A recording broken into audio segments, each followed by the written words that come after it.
Good evening, Salem. Welcome to the Family Hour. It is Sunday evening, 6 o'clock, and we're excited that you have come back to join us again for another edition. I'm Sean Marshall, one of the pastors on staff here, what we love to call the greatest church in the world, the Salem Baptist Church of Chicago.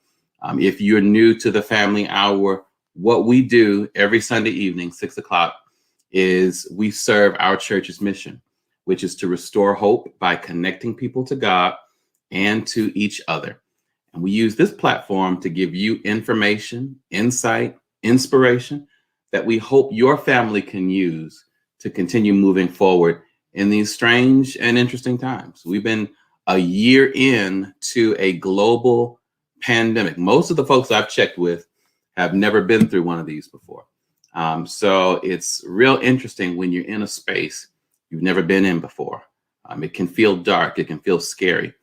So as a church family, we realize the importance of being able to encourage people, helping them to know what to think about different things that are happening around them, giving you some insight and some wisdom so that you can help your family to know, hey, it's going to be all good. We're going to be all right. So we hope that you have been blessed by all of these Family Hour episodes.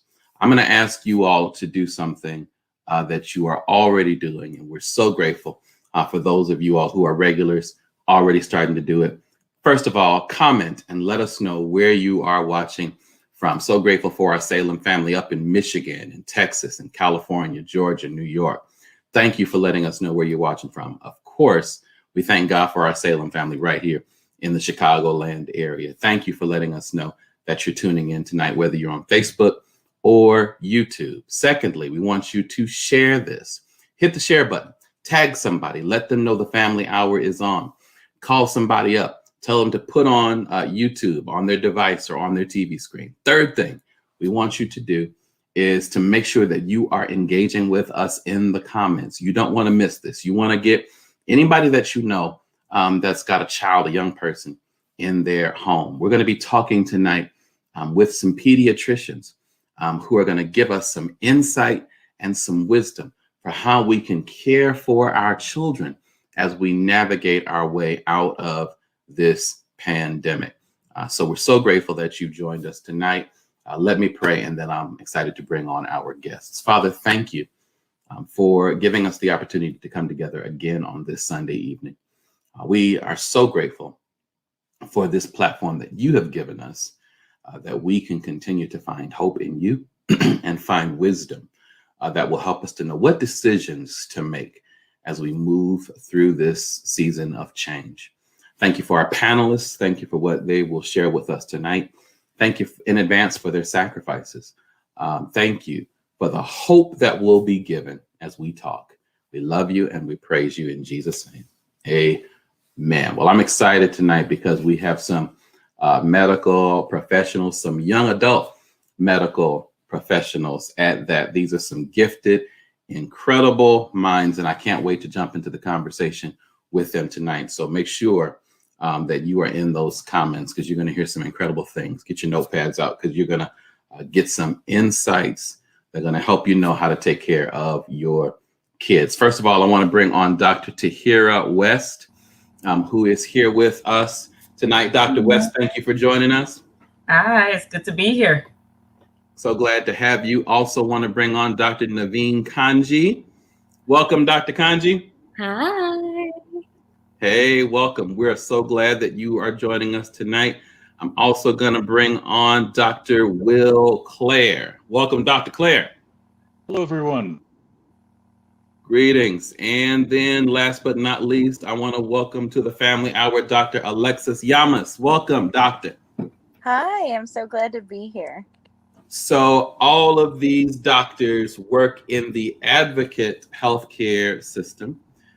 They are all pediatricians and they are all young adults. We've had an opportunity to talk to them, to get them to know them a little bit better.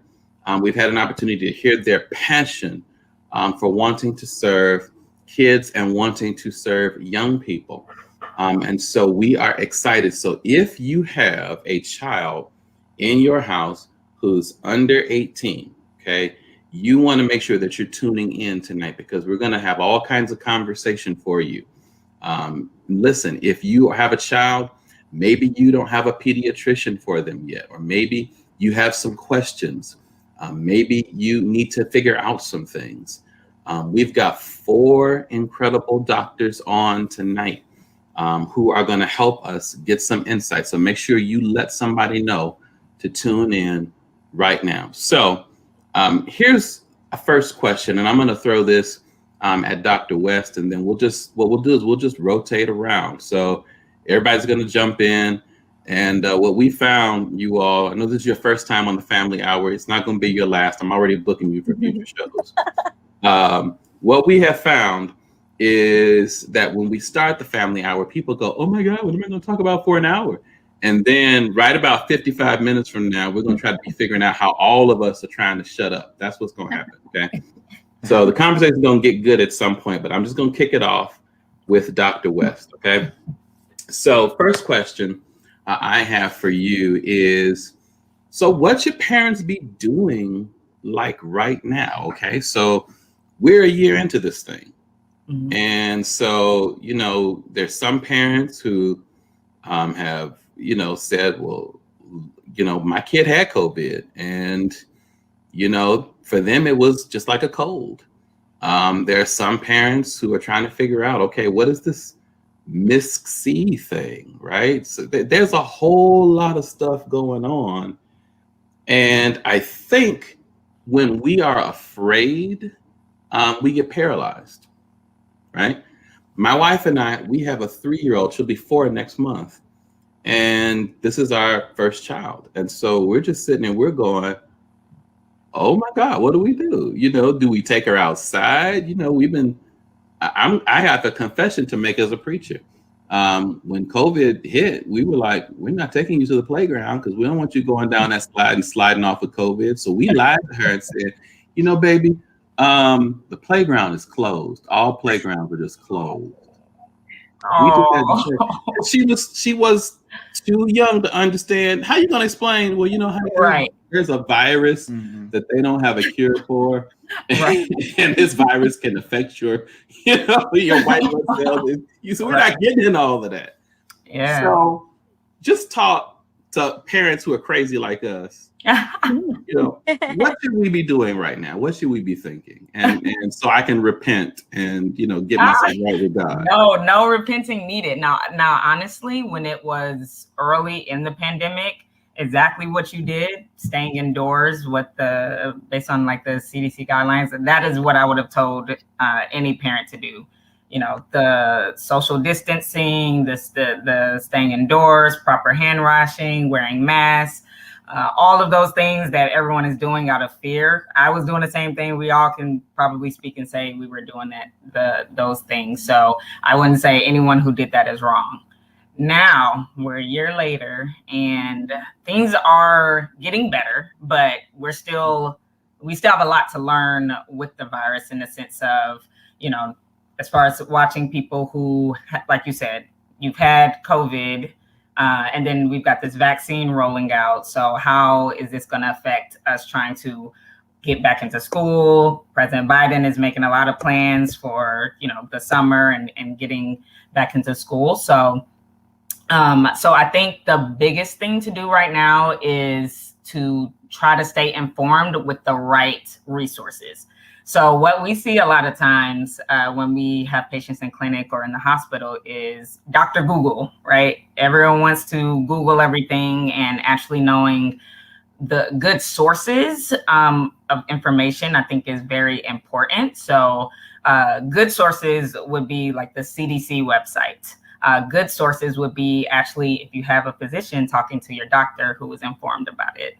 And being careful of the kind of articles and information that where you're getting your sources of information from on how we should, at what level of social distancing we should be at right now. So even as of like this past week, there's been guidelines coming out that if you've been vaccinated or you've had someone in the household who's vaccinated, then, you know, now you don't need to, you know, you can go in small gatherings and not wear, mass around those people, and you can be within that 6 feet of like distance. And this varies from state to state. So that's also something as well, looking at your state websites to know what these guidelines are based on your state and your location. But I think the biggest thing is staying informed and doing what the recommendations are based on, you know, the rate of cases for your area. And then in general, until we have, you know, a good mass majority vaccinated, we should still do the distancing things of, you know, wearing our masks when we go out.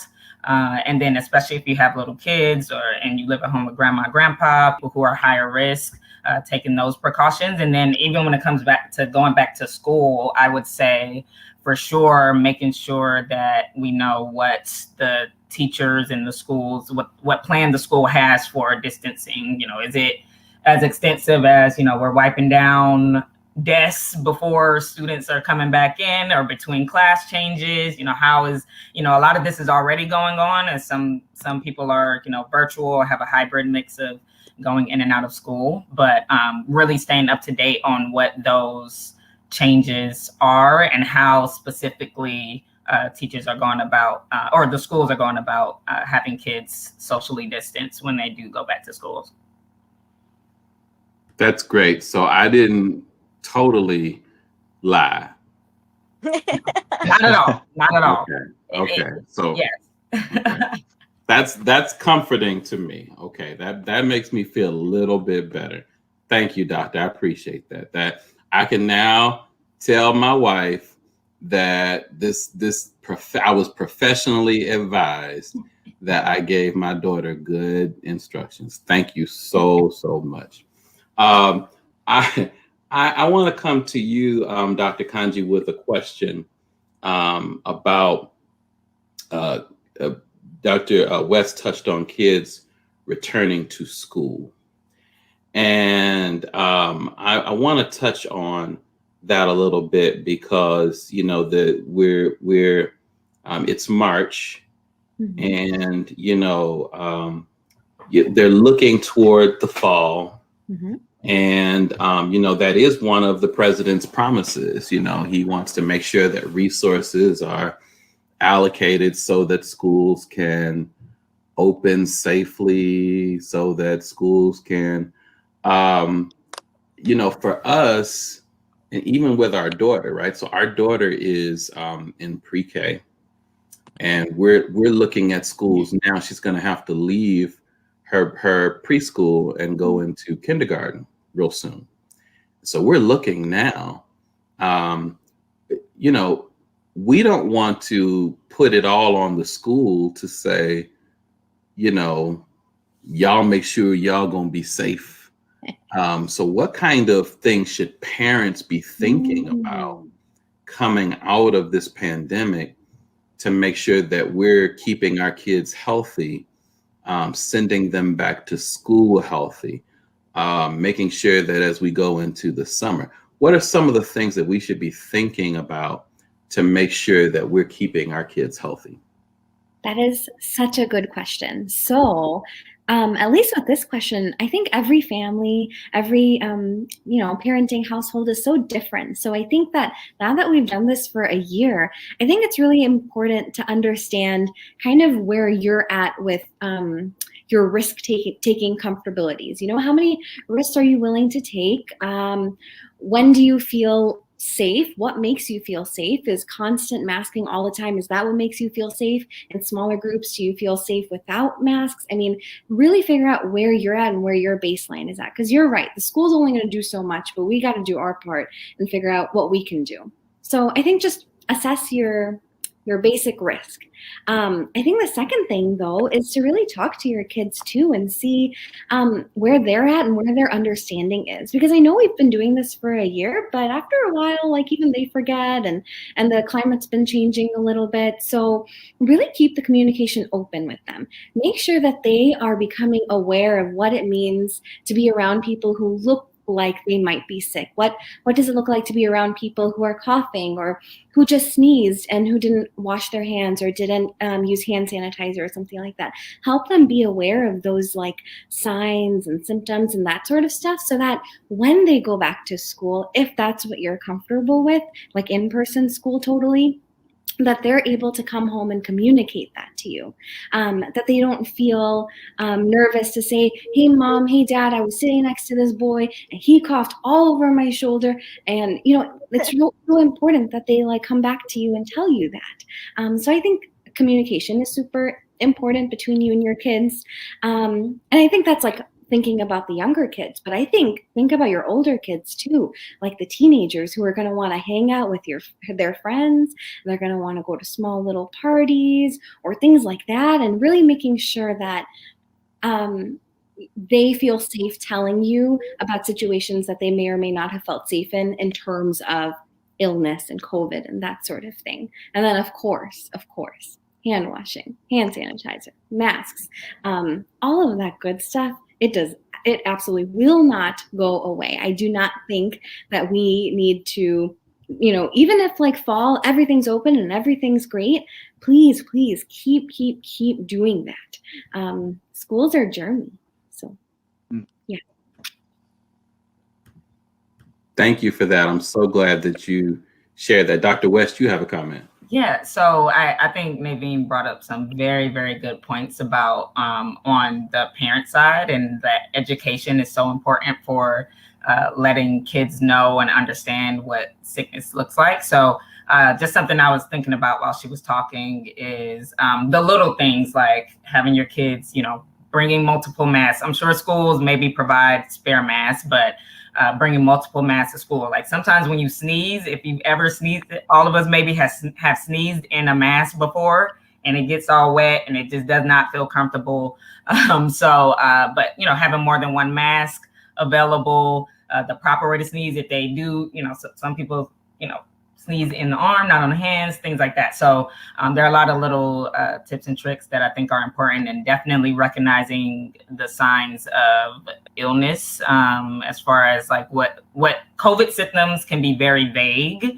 And so like cough, it could be stomach pain, it could be, kids who have a runny nose, like any kind of viral symptom, people can freak out and get concerned for COVID. But I think to not only protect other kids at school, if your child is showing signs of, they're coughing a lot, they seem like they're coming down with something, just to even protect other kids, it's okay to, if they're back in school full time, then your kid seems like they're sick and needs to miss a few days just to make sure that they're okay. I think being comfortable with that as well. I know a lot of kids are seeming behind. So I know there's a lot coming out right now that parents feel like their kids aren't reaching some of their developmental milestones and things like that because of the pandemic. But I think if we're looking at the health risks as well and the accommodations once we're fully back in school for all kids, it'll be important to be okay with letting your kids stay home for a little bit and doing some homework in that sense. And kids are used to it now since they've been virtual for a year. So I think being okay with doing that is also very important. Thank you for that. And I'm so glad that both you and Dr. Kanji, said that, because I've been saying this, I'm not a doctor, but I've just been saying this in general about the pandemic itself. I think there's such a angst for people to, I've heard this so much, I can't wait for things to go back to normal. But I don't feel like normal is coming back. I feel like, and I've said that a lot, and people don't want to hear that, but there's a lot about our world that is changed and has changed and will continue to change. There are things that we've learned about our different systems that we cannot go back to the way we were. I mean, so, for us to assume that, okay, a stimulus package has been passed, okay, now all your kids can just go back to school mask free. I mean, it's just that just doesn't make sense to me, right? So, say for instance, and we don't know. There are trials right now for kids and the COVID vaccine. We know that most adults will have the opportunity to be vaccinated by the fall. We don't know where that's going to land with kids because they're still doing the research on that. And maybe you guys can speak to that at some point, what you may know or what you may advise. But, we just don't know. And there's still a lot of things that we don't know about, and questions that people have about, like MISC-C and all this other stuff and things that you all have seen come, I'm sure, into your office. And so to just think that, okay, Johnny, you don't have to wash your hands anymore. I kind of feel like what we've learned are a lot of things we probably should have been doing all along. Don't cough on people. Yes. Don't spread your germs.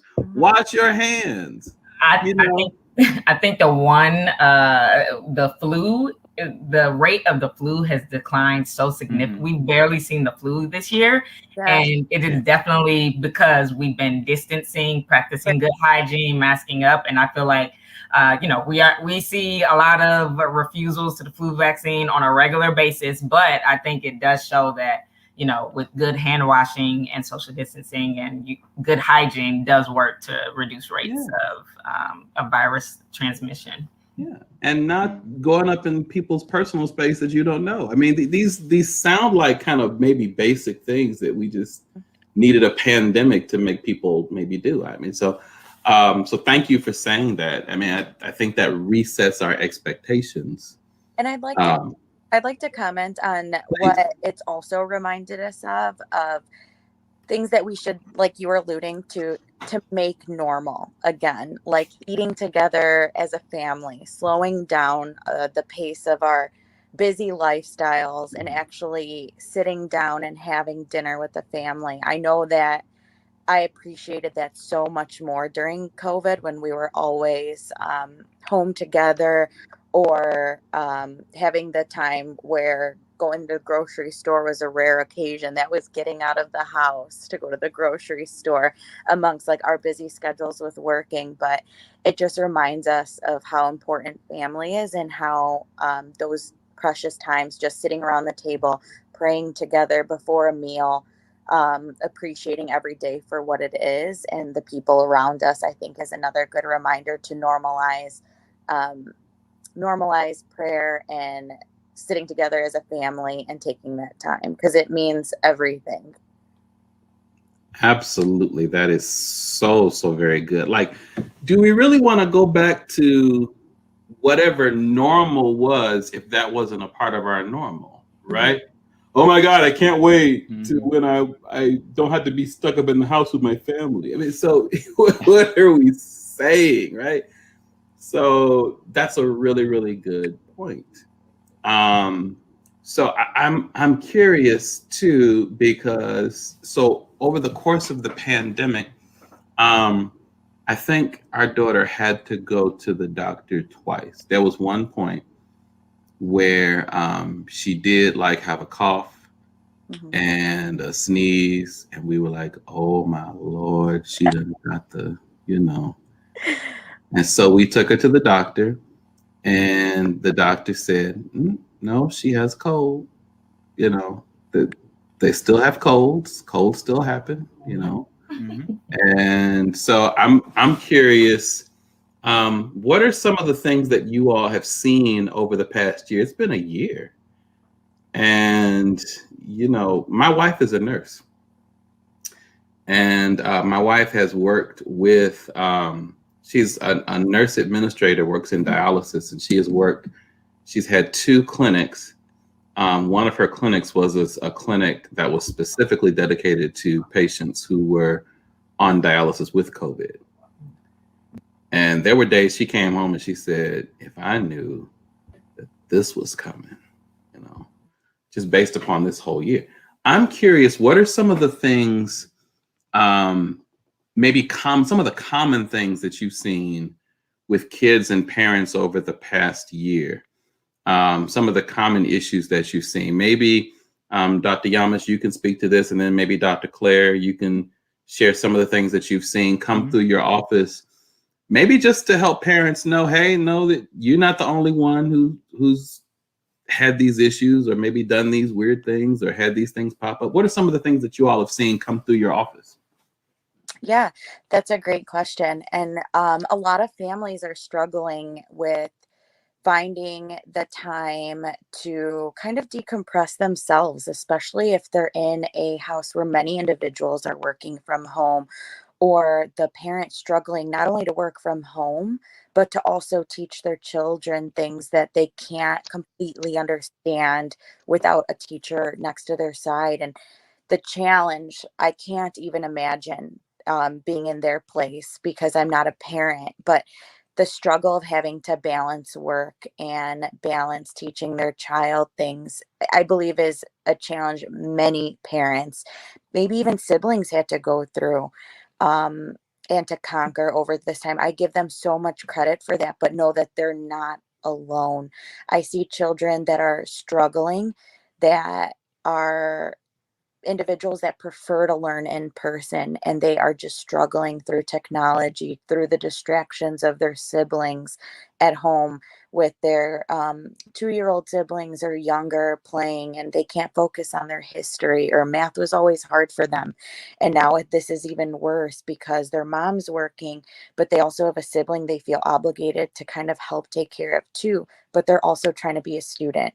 So these are very, very tough times emotionally and physically. And just know that you're not alone. If you're struggling to get through that online class, reach out to your teachers. They're there to help you.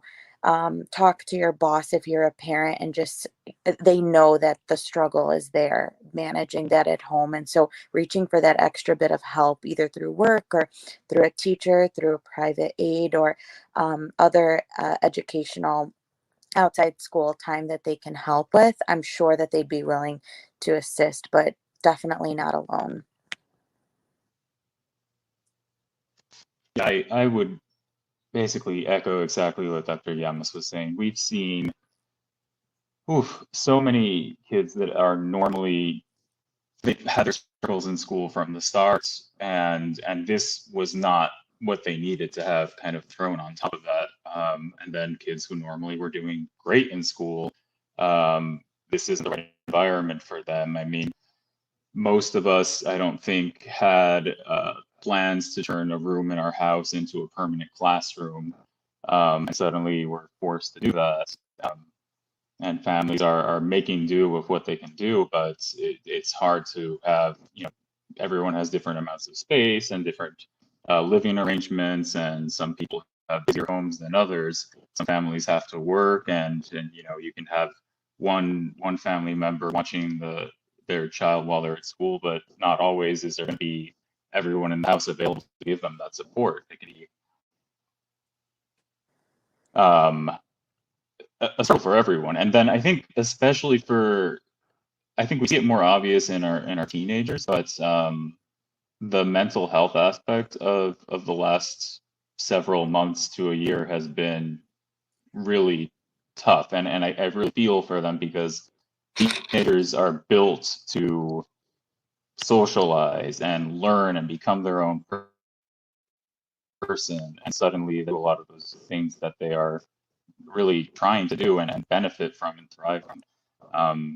Being cooped up in the house is hard for a teenager, and so seeing more depression, um, seeing more anxiety, and all these things kind of pop up, I think has been a struggle for families who are used to seeing their kids as being, um, you know, normally very happy, thriving individuals with a social life. But on the other side, we've had our different therapists and counselors have been able to shift over to doing a lot of virtual sessions, which I think that if you do notice any of your kids having trouble with kind of, they're seeming more down, they're not interested in the kind of things they were normally doing, there's a lot more virtual opportunities. So if you're not in a place where, we can't get over to a session to like have therapy once a week, but I think most people are going to have an easier time doing a phone call or a video visit with a lot of these people. and I think that a lot of our younger folks have been benefiting from that. Similarly, on kind of the school fronts, in terms of our school, I think that there's been a lot of families where, you know, we're coming into the kindergarten era, or we're our kids about to go to kindergarten, about to start school, and you know, we've had almost a whole year where maybe families are worried that, are we ready to start school? Poor families are coming to their doctor after a long time and realizing that their children aren't speaking as many words as they would normally be expected to, or not, you know, handling little things with their hands and having that coordination that they would normally do. So having our physical therapists and speech therapists involved with a lot of these families has been, I think, a big help, but it's been rough when things aren't going kind of at the pace that you would expect, I think. I wanted to jump in and talk really quick about something that comes up a lot. I like to ask at all of my well child visits, whether they're like younger kids or older kids, but about sleep. And I think that it's been hard. Everybody's been like, you know, COVID. All right, I got you. I know COVID. And so it's really hard because all you're going to do is just stay at home anyways. And so I know that that can be really difficult. And so I really want to empower parents to know that they can take that control back into their hands.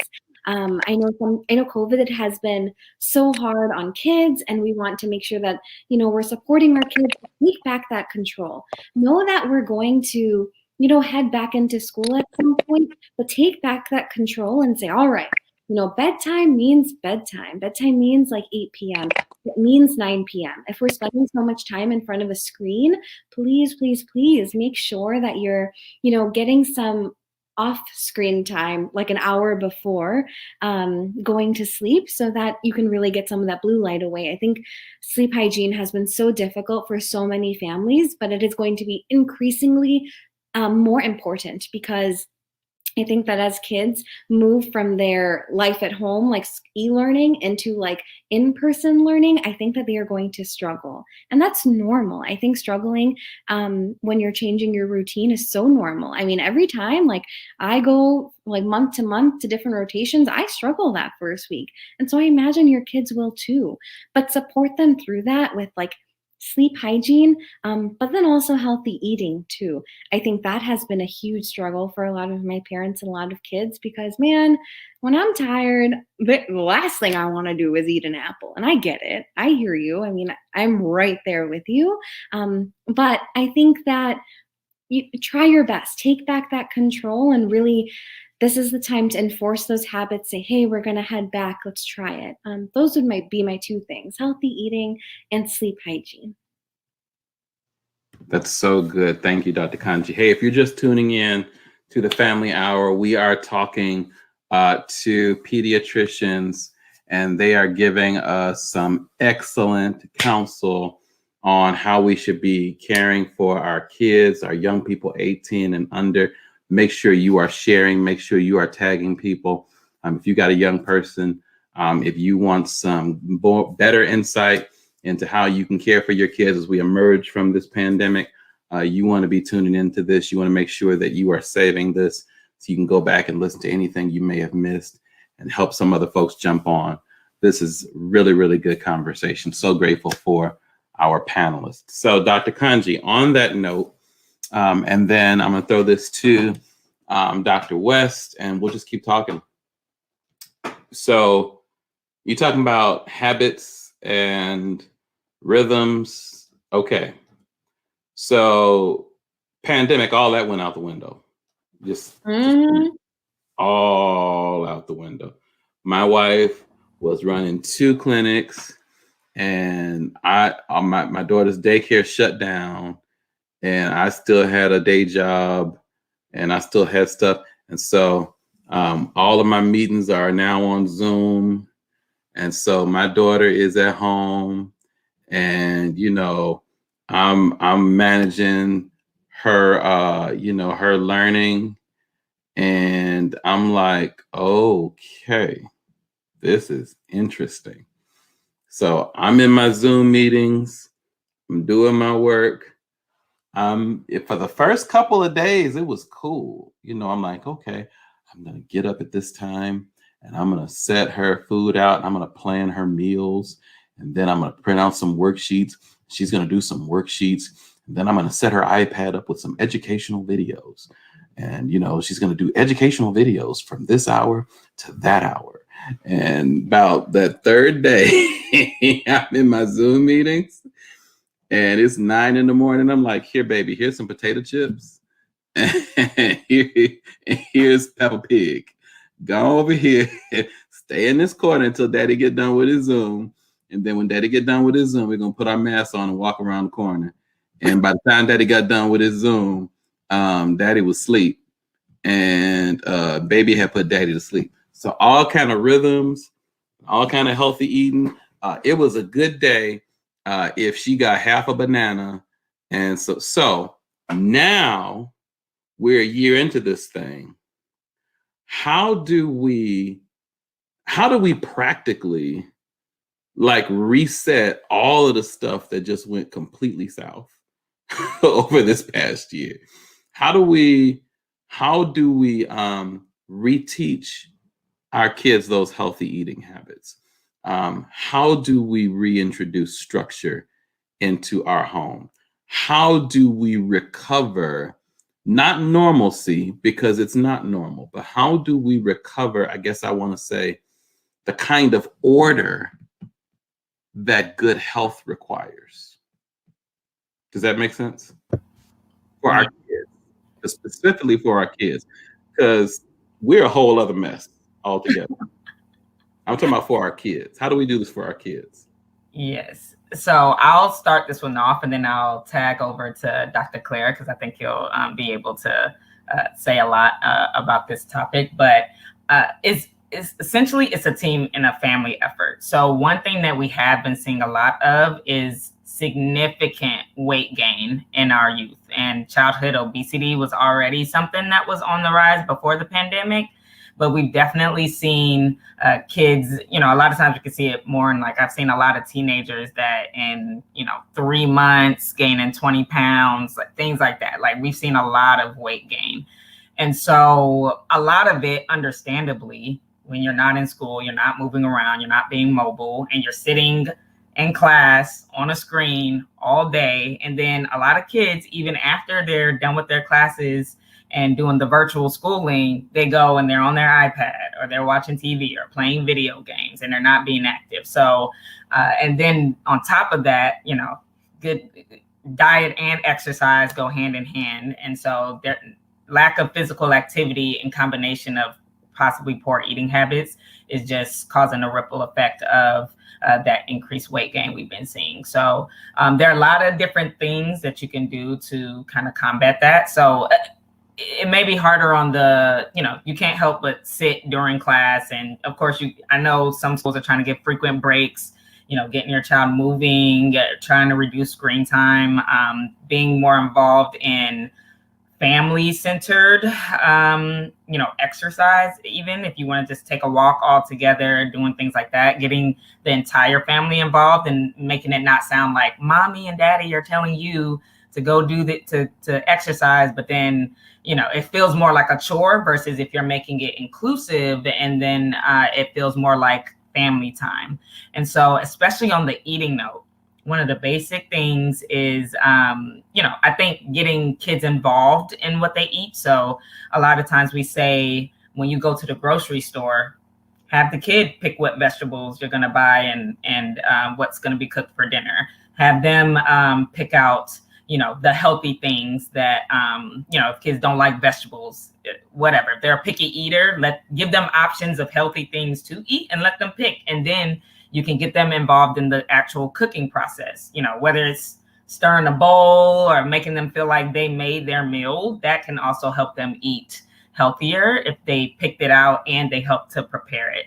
And then other things are just stuff as simple as just if it's not in the house and it's, of course, the cookies and the chips, and a lot of people junk food. I love junk food. I'll eat a cookie and everything all day, but moderation is key. And so trying to either set small goals of, you can, let's make a make a smoothie, and you can throw some vegetables in that way, and trick some spinach, whatever, and then put some fruits. And that can be one way to, trick, especially with the younger kids, like you can trick them into eating their vegetables. But that's just a few things I'll say, and I can throw it over to Dr. Claire and let him continue. Dr. West took all my talking points away. Just what a professional. So here's the thing with food. Food is, I think, a frustration with a lot of families, especially now, but it's also in a lot of ways the solution.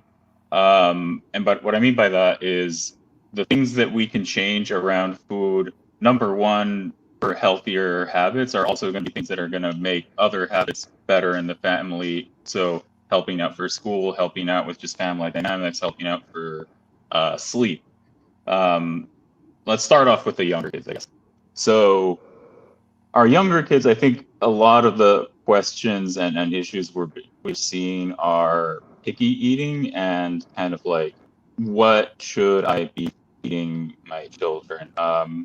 And that's sort of up to the child themselves. So with limitations. So as the parent, you have the ability to buy the food, and the child has the ability to pick the food that they eat. And so with pickier kids, sometimes we'll say, try and give them a few options so they have a choice. It's not so much, let me force this, but hey, I have 2 different kinds of vegetables. Which one do you want to have? That sometimes gives the kid a little more feeling like, hey, this is my choice, it's my life, I'm going to do the thing I want, rather than just saying no. What Dr. West was saying about bringing your kids to the store and like getting them involved in the process is a big help too. So go with your kids to the store if you can, and have them look at the different vegetables that are there, or look at the different frozen vegetables. Let me just say, if you're in a situation where you can't go and get fresh vegetables, fresh fruit all the time, the frozen stuff is really good. It's usually more affordable. You can put it in your freezer and store it for a while, and that's less trips to the grocery store.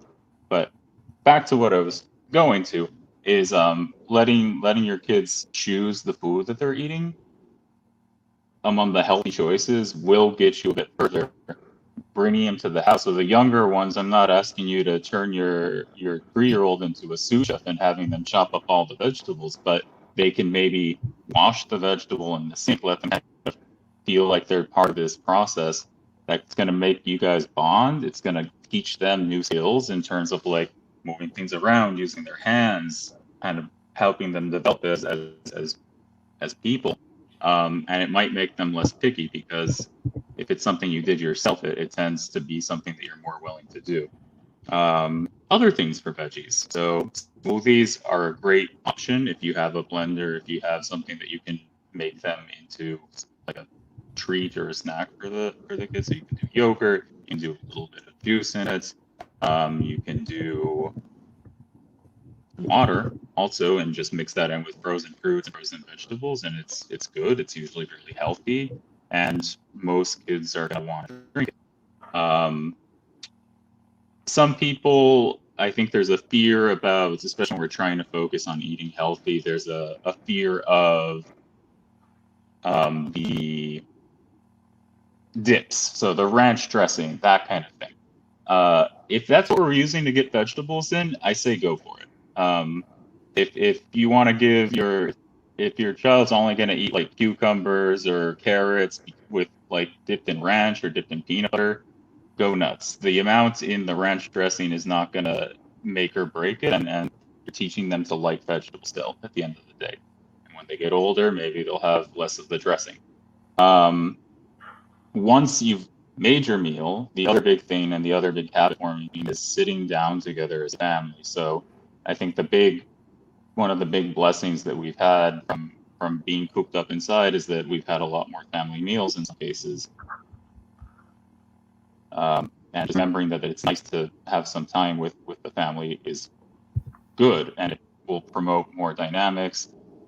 Just 3 meals a day, and not everyone's at home, but whoever is at home, if they can sit down with a kid, that's going to teach them a little more discipline. It's going to teach them to get on a schedule.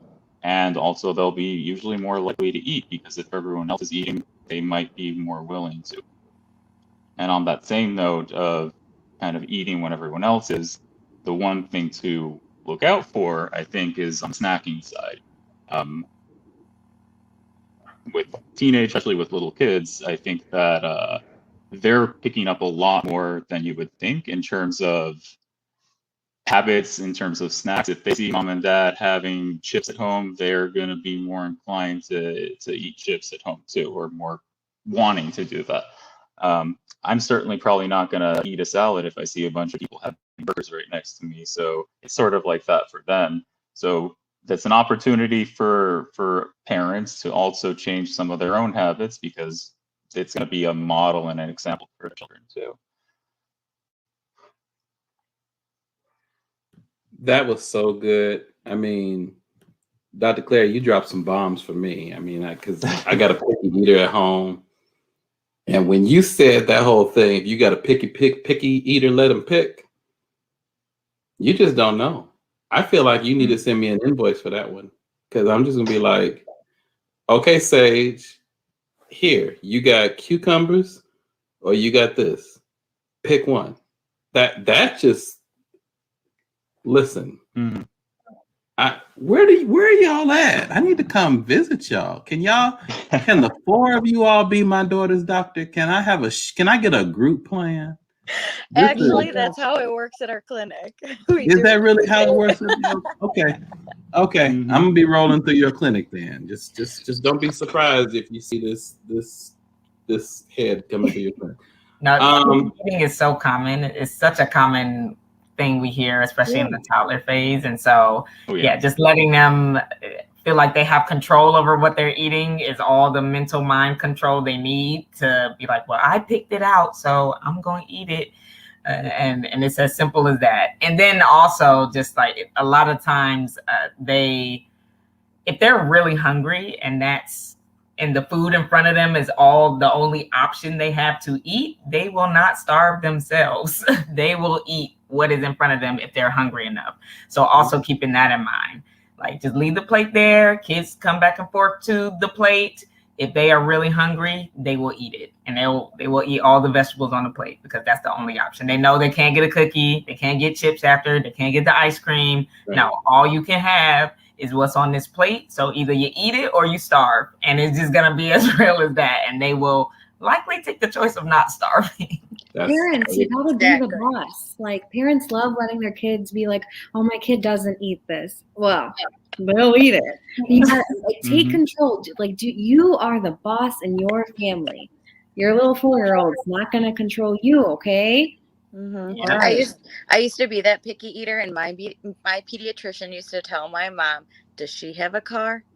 Can she drive herself to the store?" No. So was my grandmother your pediatrician? Those are the things my grandmother would say. Right. Yeah. And I turned out just fine. Yeah. And even on the note that Will was talking about with everyone sitting at the table together, I think that's really important, especially for teenagers and our preteens when it comes to mental health and checking in on where they're at. So literally having that be the family time where you can sit and say, how are you really doing? Really using dinner, you're eating, it's a communal time. So I think that mental health for our preteens and teens is something we've been seeing a lot of anxiety, depression. They have decreased concentration just because they're sitting in front of screens all day.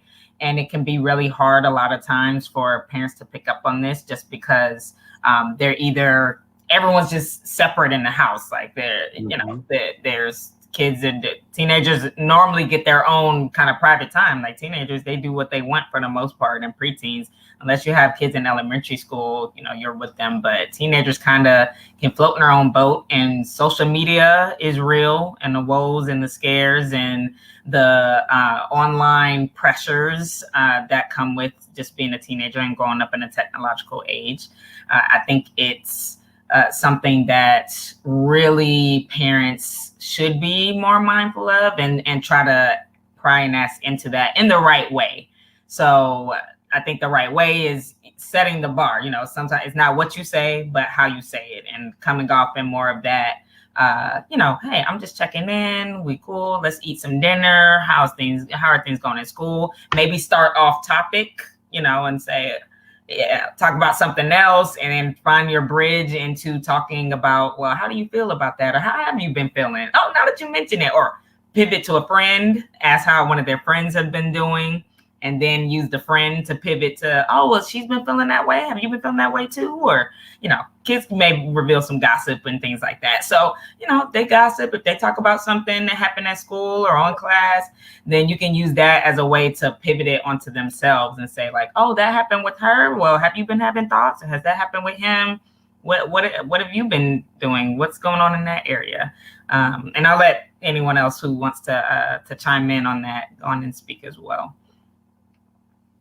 Yeah, mental health is such a big, important topic, especially right now, which we've alluded to. Thank you, Dr. West, and everyone else. It's just a good time to be mindful of everything going around in your family, in your home, but even in your own personal well-being. I know that, of course, we all focus a lot on body health, and a lot of that stems as well with mental health, body health, mind health, and a lot of that could begin with some mindfulness. So I can give one example to families or just individuals who are struggling with that, to recognize, here's a quick, easy mindfulness activity that we like to give to patients, families, individuals that are struggling, that just need to take some time for themselves. And so it's called the 5, 4, 3, 2, 1 rule of mindfulness, which I love. And so 5 things, you start off with 5 things about what are things that you see. Notice things that are around you and in your environment, becoming aware of where you are. Then you think about 4 things that you can feel. You can feel the wind next to you, or you can feel the shirt on your body, or just simple things like that. 3 things that you can hear. So listen, take the time to notice the sounds around you, the leaves, someone's breath, or anything. And then 2 things that you can smell. Are you in the kitchen and smell that wonderful cooking, or you can smell cookies or anything that are on the table. And lastly, taste. So the taste, bringing to attention all of your senses. Did you just take a sip of your favorite drink, or anything of that nature, just to kind of draw yourself to a being of taking that time for yourself, reflecting, and ultimately concentrating on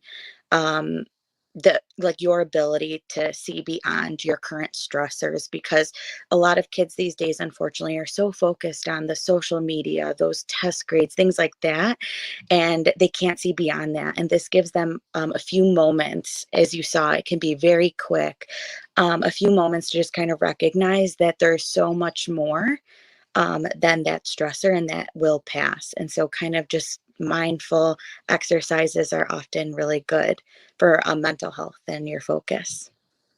That's so incredibly good. And you know, because with everything that's going on, and let me tell you why I love that. And I know we got all kinds of people, thinking kind of people in the audience. And so the Bible says, be still and know that I am God. Even being slowed down in a pandemic, we don't know how to be still. And when you talk about mindfulness, you're not talking about anything weird. That's what you're talking about. Actually being able to slow yourself down, be still, and be present to everything that's going on in the moment, right? Being present to your 5 senses, being present to what God may be trying to say to you, being present to everything that's going on in your head, in your heart, and your mind. And that's what we're talking about. And that is so incredibly good and so incredibly practical.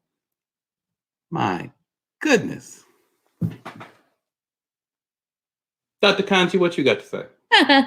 No, I'm all speechless. I love it. I was becoming very mindful in this moment. My goodness. No, I think I totally agree. The mindfulness is incredibly important. Pausing. Dr. West was talking about having those conversations with our kids, and and really trying to open up and see what's going on in school, what's going on in their lives, and parents. If you guys are anything like my parents, they did not handle these touchy conversations very well. I mean, they like blew up in a second. And so when I was growing up, I was like, dang, I can't tell my parents anything because they freak out. And look, it still happens, and I don't judge you. Being a parent is hard. My goodness, I can wait until I'm a parent of a teen. So I hear you guys. It is hard. But something I like to tell you guys is teens pick up on everything. In their head, the entire world revolves around them. And that's just how it is. Teens are very egocentric because that's just how their brain is functioning, and we can't fault them. That's just where they're at. You got to meet them. But know that they're like seeing, they are noticing, they are hearing, and they are physically, emotionally picking up on everything that you're giving them. So when they tell you something that might be personal, or that they felt some type of way, or whatever, before reacting, parents pause. Breathe. Like, go everything against your instinct to freak out. Don't do it. Not saying that you do, but in your heart, when you're like, my baby did what? No. Breathe. Breathe and pause. And then talk to them and just take that breath. I promise you, your teen will feel so much more open, so much less judged. I mean, they are just wanting you to love them like unconditionally, which you already do, but they can't see it. So just breathe. Just like Dr. Yama said, breathe. Give it a second.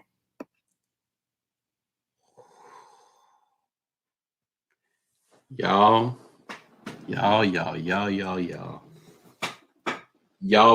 patient, whatever they call it, y'all about to be full. Can I comment on that, Dr. Kanji? And we have to have you all back. We just have to. We have to have all four of you. We'd love to be back. This was so incredibly good. There's so many different things I want to be able to talk about and touch on. But this is the family hour. We about to come up on an hour. But I want to comment on what you just said, Dr. Kanji, because and I want people in the audience to hear me very carefully. Parents,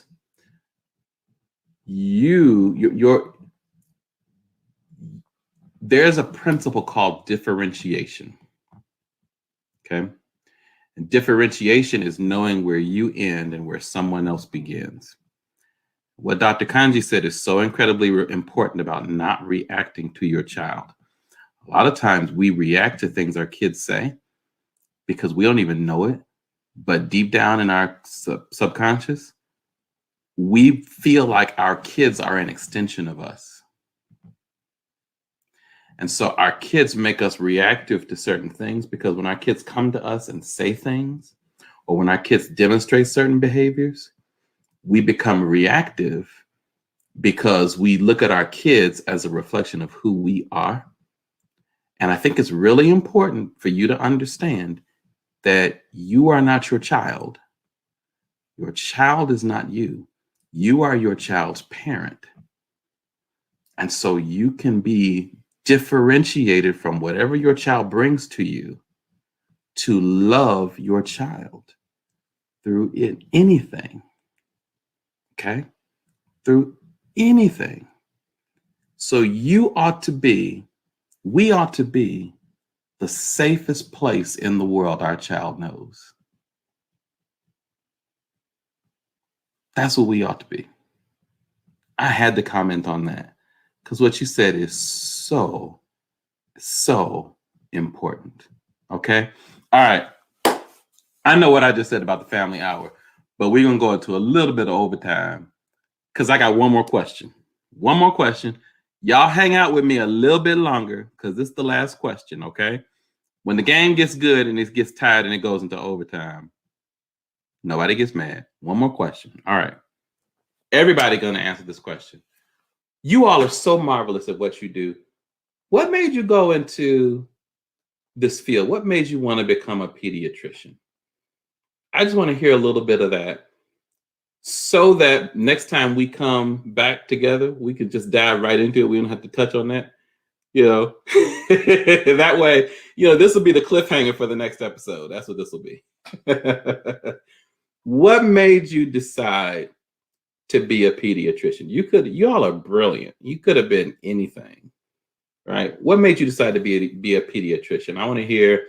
Maybe let's just go counterclockwise on the screen. So Dr. Yamas, Dr. Claire, Dr. Kanji, Dr. West. Why don't you share with us just real quick, what made you decide to be a pediatrician? I knew that I always wanted to be a doctor forever. I was one of those. I knew since I was little I wanted to be a doctor.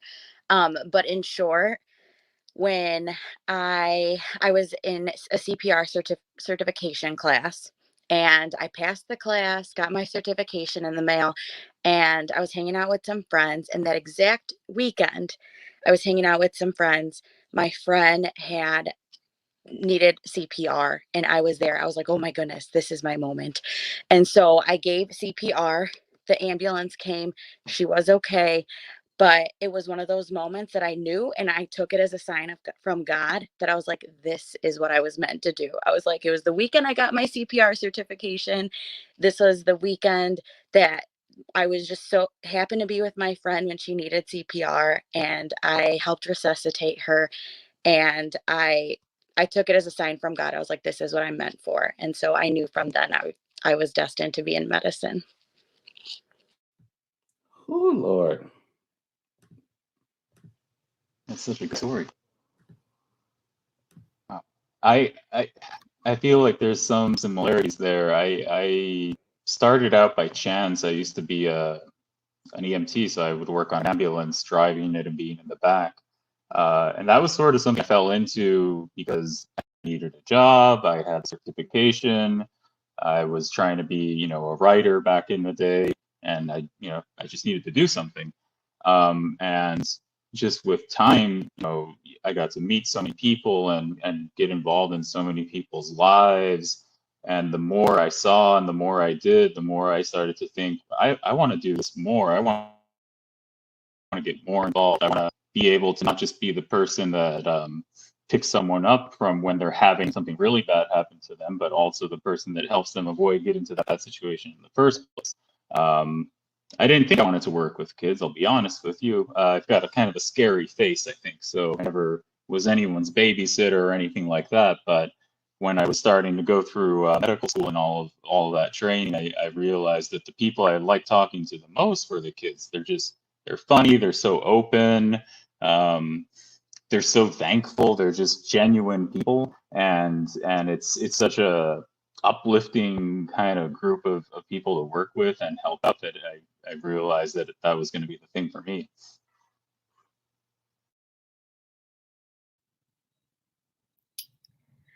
I couldn't imagine doing absolutely anything else. I mean, anytime anybody asks me like why I'm doing what I want to do, I'm like, why not? This is like the best job ever. Nobody ever really pushed me to become a doctor, and I never had like an aha moment or whatever. But my mom was a nurse, so I kind of knew medicine was good, and it was good to take care of people. But there is something so humbling to take care of people in their most vulnerable moments. And of course, I love children. They're so fun, and I love hanging out with them, and I love taking care of them. They're full of potential, and I just want them to do everything that they want to do in the world. But man, when I take care of kids, but then also take care of their parents, kind of in that situation, I mean, I've never seen people so vulnerable and so scared, and to be able to be with them and hold their hand and say, I'm going to take care of the person, the living thing in this world that you care about more than anything, more than yourself. I mean, what a privilege. And to be able to do that every single day, oh my gosh, like if I get ever reborn again, I would do it again. It's such an honor, and that's the life I just want to live. Man, I love all these responses. I'm learning things new about my colleagues. But for me, so I consider myself one of those people. I'm a kid at heart. I love being silly. I love cracking jokes. I love playing games. And so just knowing I wanted to be a doctor, as far as why pediatrics in specific, I feel like I definitely have loved the relatability in terms of being able to coach a child, or a family, should I say, from the time a baby is born all the way up till they're in college. I love the teenagers, the preteens, the newborns. Like, there's such a spectrum. And I think that there are a lot of elements that bring joy out of just knowing that you can have an impact and influence the habits that these kids start at a very young age that can last into a lifetime.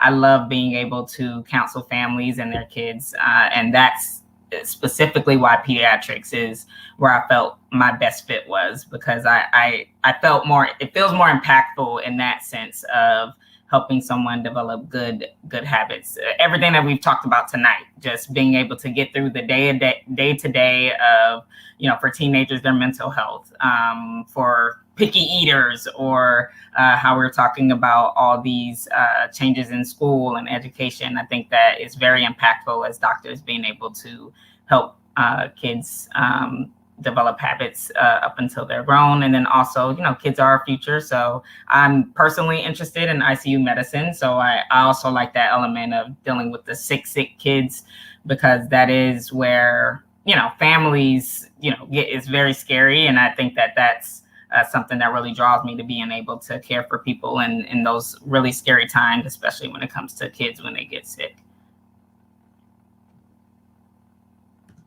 I have been so honored and humbled to share this space with you all. I don't know if you feel this, but I feel like this is a sacred moment. I mean, there's something real special about this time. I mean, so I said it before, I'll say it again. We're having you back. That's all there is to it. We'll figure out some reasons. We'll figure out some questions. This was an amazing show. Dr. West, Dr. Kanji, Dr. Yamas, Dr. Claire, thank you so much for your time, for taking your time out to share with us, for your passion, for your excellence, and for choosing to serve in this way. We really appreciate you. We look forward to our next conversation. We're so grateful for you, and Salem family and friends, I am so grateful for all of you. Thank you for tuning in. Thank you for commenting. Thank you for sharing. I'm blown away. This was an incredible, I know I say that after every family hour. God has just favored the family hour. God is good to Salem Baptist Church of Chicago.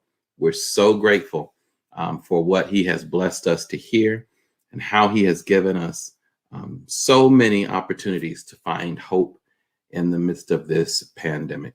I want to remind you that we'll be right back on all of our platforms for Wednesday night Bible class, 7 p.m. Central Standard Time.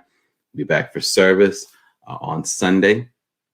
And we will be right here Sunday evening for the family hour, 6 o'clock p.m. Central Standard Time. Please, please, please, please go back, watch this again, share this with everybody that you know who has a child. Let everything that was shared in this episode be a blessing to as many people as you know. Father, we thank you for this hour, this time that we've had to share. Thank you for these amazing leaders, these doctors, who you've clearly blessed and given great gifts and favor to care for our kids. We pray that you would bless them, that you would continue to strengthen them, that you would meet every need in their lives. Lord, we need more doctors like them who care about the work that they do, who care about the people that they serve. We pray that you would continue to have them be encouraged, to give them long and fruitful careers. God, thank you for the Family Hour. May this broadcast continue to give hope to parents, to families, to kids everywhere, so that we can restore hope by connecting people to God and to each other. We love you, Lord. We praise you in Jesus' name. Amen. All right. God bless you all.